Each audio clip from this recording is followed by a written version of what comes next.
सौदा के तो शय ख़ास से ये मेरा ज़ाती तजर्बा भी है और मुशाहिदा भी कि छोटे बच्चों को सिखाना बहुत आसान होता है। जब वो बड़े हो जाते हैं तो वो अपनी आदत में सेटल हो जाते हैं।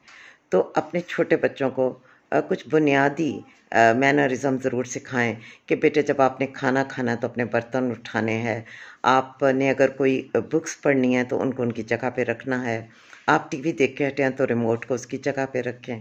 आपने अगर कोई चीज़ एक जगह से उठाई है तो उस काम के ख़त्म होने के बाद उसे वापस रखना है और दरवाज़े को आहिस्ता बंद करना है। जब आपने एक कमरा खाली करना है तो आपने उसकी लाइट्स ऑफ करनी है। ये बज़ाहिर बहुत छोटी सी चीज़ें हैं कि जी अपने कपड़े जो हैं गंदे वो उठा के आपने रखने हैं, कपड़े धुल के आए हैं तो उन्हें तह करना है।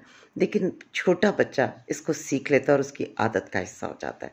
बड़े होने के बाद जब वो ये अपने छोटे-छोटे काम खुद नहीं करता तो वो अपने पेरेंट्स की लायबिलिटी बना रहता है, जिससे पेरेंट्स का भी मूड अपसेट होता है।